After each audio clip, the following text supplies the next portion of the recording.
বন্ধুরা, আপনারা ইতিমধ্যে জেনে গিয়েছেন যে পুরান ঢাকার স্যার সলিমুল্লাহ হল মেডিকেল কলেজের সামনে এক ভাঙুরি ব্যবসায়ীকে নৃশংসভাবে হত্যা করা হয়েছে এবং তার মাথায় ইট দিয়ে প্রকাশ্য দিবালোকে থেতলিয়ে থেতলিয়ে হত্যা করা হয়েছে। এরকম চলমান পরিস্থিতি চলতে থাকলে আপনার দেশের জনগণের সাধারণ মানুষের জানমালের নিরাপত্তাটা কিভাবে প্রচারিত হবে? বন্ধুরা, আপনারা জানেন যে 5ই আগস্ট স্বৈরাচার শেখ হাসিনা বিদায় হয়েছে, কিন্তু 5ই আগস্ট স্বৈরাচার শেখ হাসিনা বিদায় হলেও কি আমরা স্বৈরাচার মুক্ত হতে পেরেছি? কি হচ্ছে আজকে দেশের মধ্যে? আইন শৃঙ্খলার অবনতি হচ্ছে, দেশের মানুষের জানমাল নিরাপত্তা নেই বললে চলে।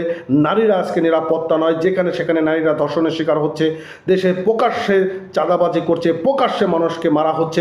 এইভাবে চলতে থাকলে আমাদের দেশ সোমালিয়ার পথে যেতে আর বেশি সময় লাগবে না। আপনারা জানেন যে 5ই আগস্টে যে ঘটনাটি ঘটেছিল তার পিছনে যে সকল ছাত্রদের অবদান ছিল, আজকে তারা যদি ফ্রন্ট লাইনে থাকতো, রাজনৈতিক দল গঠন না করে, তাহলে আজকে আমার মনে হয় না যে কোনো রাজনৈতিক দল এইরকম এক রাজনৈতিক দলের ছত্র ছায়া যারা রয়েছে তারা এই ধরনের অকারেন্সগুলো ঘটাতে পারতো। দেখুন, আজকের আরেকটা নিউজ আপনাদেরকে শেয়ার করি, সেটা হচ্ছে ঐক্যমত পৌঁছালে 5ই আগস্ট জুলাই ঘোষণাপত্র বলেছেন আসিফ মাহমুদ। আরে আপনারা তো রয়েছেন আপনাদের রাজনীতি নিয়ে, আপনারা কীভাবে জুলাই ঘোষণাপত্র দেবেন, কীভাবে স্বৈরাচার শেখ হাসিনার বিদায় দেবেন, কীভাবে আওয়ামী লীগকে নিষিদ্ধ করবেন, আপনারা কীভাবে আর আওয়ামী লীগ দেশে ফিরে আসবে না। ভাই, এই সকল প্যাচাল শুনতে শুনতে মাথা নষ্ট হয়ে গেছে।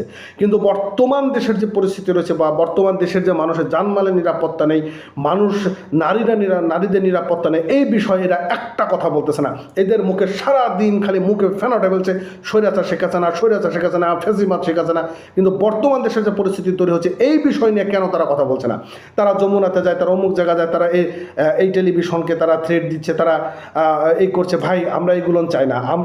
আমরা যেটা চেয়েছিলাম যে এই ছাত্ররা তারা এখন এই মুহূর্তে রাজনৈতিক দল গঠন না করে তারা যদি তাদের যে অবস্থানটা তারা ছিল, তাদের যে অবস্থানটা তারা ধরে গেছিল, সেটা যদি তারা ধরে রাখতে পারতো, তাহলে আজকে আমার মনে হয় যে কোনো রাজনৈতিক দলের কোনো নেতাকর্মীরা আজকে অকারেন্সগুলো ঘটাতে পারতো না। কারণ তারা যে লিডারশিপগুলো দিচ্ছিল বা তাদের যে একটা মানুষের মধ্যে একটা আস্থা তৈরি হচ্ছিল, যেখানে নৈরাজ্যতা সেখানে তারা গিয়ে হাজির হতো, তাহলে আজকে দেশের পরিস্থিতি হতো না। আজকে আইন শৃঙ্খলার অবনতি হচ্ছে। আজকে অমুক থানার ওসিকে প্রত্যাহার করতে হবে, অমুক থানাকে উড়িয়ে দিতে হবে, এই সকল কার্যকলাপ তৈরি হচ্ছে। দেশের আইন শৃঙ্খলার পরিস্থিতি কোন দিকে নিয়ে যাচ্ছেন আপনারা?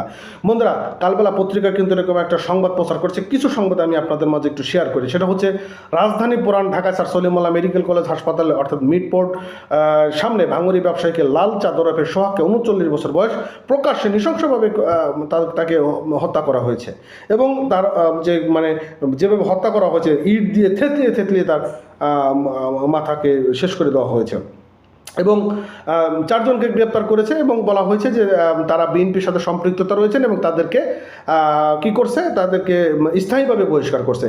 ভাই, এরকম বহিষ্কার তো করলে বিএনপি থাকবে না এই দেশে, এমন একটা পরিস্থিতি ভাই তৈরি হয়েছে দেশের মধ্যে। এইভাবে চলতে থাকলে কারো জানমালের নিরাপত্তা নেই, কেউ বেরোবে ঠুস করে মেরে দেবে। আজকে এই হাসনাত, সার্জিস, আসিফ, তারা কি এই মুহূর্তে রাজনৈতিক দল গঠন করার প্রয়োজনীয়তা ছিল? আমি তো মনে করি তাদের বয়স হয় না রাজনৈতিক দল গঠন করার জন্য। তাদের যেটা করা উচিত ছিল, মিনিমাম আরও 5 বছর এই নতুন যারা রাজনৈতিক দল আসবে, দেশে ক্ষমতা আসবে, তাদেরকে নজরে রাখা, তাদের অন্যায় বিরুদ্ধে প্রতিবাদ করা। এই কাজগুলো যদি তারা করতো তাহলে মানুষ তাদের প্রতি একটা আস্থা অর্জন হতো এবং আগামী দিনে তারা রাজনৈতিক দল গঠন করলে তারা একটা ভালো দিক বা ভালো একটা পজিটিভ দিকে যেতে পারতো। ওই যে বলে স্বৈরাচার শেখ হাসিনা এই হুট করে আসবে, বা স্বৈরাচার শেখ হাসিনাকে আসতে দেওয়া হবে না, এই অমুক আওয়ামী লীগ অমুক জায়গা লুকায় আছে, বা এইসব করার তো আপনার প্রয়োজনীয়তা নেই। আপনাদের নীতির জায়গায় যদি ঠিক থাকতেন, আপনারা যদি রাজনৈতিক দল গঠন না করে যদি আপনারা যেই মতাদর্শটা আপনাদের শুরুতে ছিল সেই মতাদর্শে যদি আজকে আপনারা চলতেন, তাহলে আমার মনে হয় না কোনো রাজনৈতিক দলের আজকে এই সকল নেতাকর্মীরা চাঁদাবাজি, টেন্ডারবাজি, নারী নির্যাতন, নারী ধর্ষণ, প্রকাশ্য দিবালোকে চাঁদাবাজি, প্রকাশ্য দিবালোকে মানুষকে হত্যা, এইভাবে কাজগুলো করতে পারতো না।